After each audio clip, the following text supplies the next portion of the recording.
मयंक एक multinational company में branch manager की नौकरी करता था। एक रोज मयंक को ऑफिस से घर जाने में देरी हो गई। सर्दियों के मौसम में दिन का समय जल्दी बीतता है और शाम होते होते ठंड भी हो जाती है। मयंक ऑफिस से घर जाने के लिए निकला। मयंक घर के रास्ते पर जा रहा था, तभी उसे आवाज सुनाई दी, यहीं रुक जाओ। आवाज सुनकर मयंक वहीं ठहर गया और पीछे मुड़कर चारों तरफ देखने लगा, लेकिन वहां कोई दिखाई नहीं दिया। मयंक को फिर से आवाज सुनाई दी, सामने देखो। जैसे ही मयंक ने सामने की तरफ देखा तो जमीन पर कुछ चमकती हुई चीज दिखाई दी। मयंक उसके पास गया और देखा तो यह कोई साधारण चीज नहीं थी, बल्कि एक चमकता हुआ बेशकीमती हीरा था। मयंक ने चमकते हीरे को अपने हाथ में लिया। हीरे की चमक देखकर मयंक की खुशी का कोई ठिकाना न रहा। मयंक इस बात से बिल्कुल अनजान था कि यह कोई साधारण नहीं, बल्कि एक मायावी हीरा है। अचानक मायावी हीरे में से आवाज आई, मयंक, तुम्हें और हीरे चाहिए तो इस जमीन को खोद। यहाँ पर जमीन के नीचे बहुत सारे हीरे हैं। मयंक खुश हो गया और उसने खुशी खुशी मायावी हीरे को अपनी जेब में डाला और जमीन की खुदाई शुरू कर दी।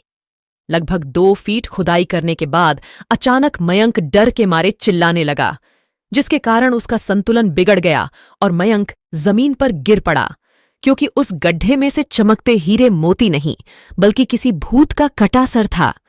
तभी अचानक भूत का कटासर हवा में उड़ने लगा और बोला, डरो मत, मैं तुम्हें कोई हानि नहीं पहुंचाऊंगा। मैं तुम्हें बहुत सारे चमकते बेशकीमती हीरे दूंगा। बस मेरी बात को ध्यान से सुनो। मैं जहां जाता हूं वहां मेरे पीछे पीछे चले आओ। जिसके बाद सिर कटा भूत हवा में उड़ा और जंगल की ओर बढ़ने लगा। लगभग 1 किलोमीटर चलने के बाद सिर कटा भूत रुक गया और साथ में मयंक भी रुक गया। फिर भूत का कटा सर मयंक से बोलता है, इस जमीन में बहुत सारे बेशकीमती हीरे मोती जवाहरात छुपे हुए हैं। ये सुनकर मयंक वहां पर खुदाई करने लगा। खुदाई करने के बाद गड्ढे में जो मिला उसको देखकर मयंक और भी डर गया, क्योंकि वहां हीरे नहीं बल्कि सिर का कटा हुआ धड़ मिला। भूत का कटा सिर कहता है, अब तुझे एक अंतिम काम करना है। उसके बाद मैं तुम्हें बेशकीमती हीरों से मालामाल कर दूंगा। तुम्हें कहीं से भी एक लोटा खून लाना होगा। मयंक ने कहा, एक लोटा खून? पर मैं कहां से लाऊंगा? भूत का कटा सिर बोला, चल मेरे साथ। वो डरावना चेहरा मयंक को साथ लेकर थोड़ी दूर गया, जहां उसे एक इंसान जाते हुए दिखाई देता है। सिर कटा भूत बोला, उस इंसान की हत्या करके उसका खून ले आओ। मयंक डर गया और बोला, नहीं नहीं, ये मुझसे नहीं होगा। मैं किसी की हत्या नहीं कर सकता। सिर कटा भूत बोला, यदि तुमने मेरा कहा नहीं माना तो मैं तुम्हारी जिंदगी बर्बाद कर दूंगा। मयंक हाथ जोड़कर कटे सिर से कहता है, मुझे माफ कर दो। यदि मैं उस इंसान की हत्या कर दूंगा तो भगवान मुझे कभी माफ नहीं करेगा। कटा सिर मयंक की बात नहीं मानता, कुछ तंत्र शक्तियों का उच्चारण करता है और एक छुरी और लौटा प्रकट हो जाता है।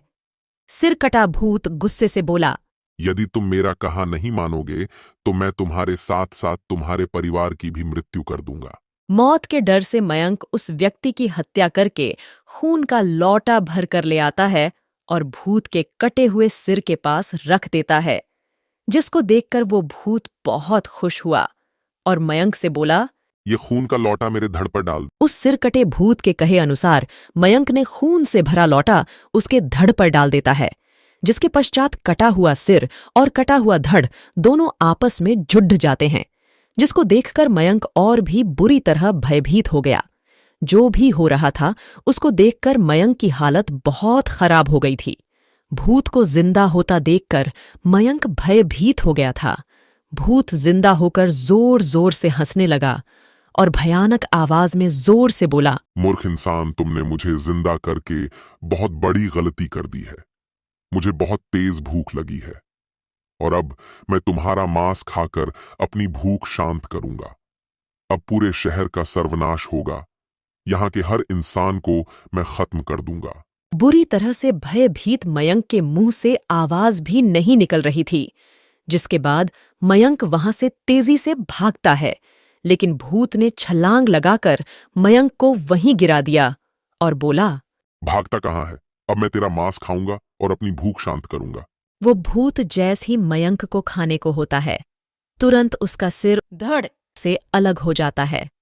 मयंक कुछ समझ पाता उससे पहले मयंक को एक अघोरी बाबा दिखाई दिए। अघोरी बाबा ने कहा, बालक चिंतित मत हो, अब तुम उस सिर कटे भूत से सुरक्षित हो। जब तुम खून से भरा लौटा लेकर जा रहे थे, मैं तभी समझ गया था कि जरूर कुछ अनहोनी होने वाली है, और मैं तुम्हारे पीछे पीछे आ गया। मैंने अपनी मंत्र शक्ति से उस सिर कटे भूत को मार दिया है। अब तुम निश्चिंत होकर अपने घर जाओ। मयंक अघोरी बाबा का धन्यवाद करता है और अपने घर आ जाता है।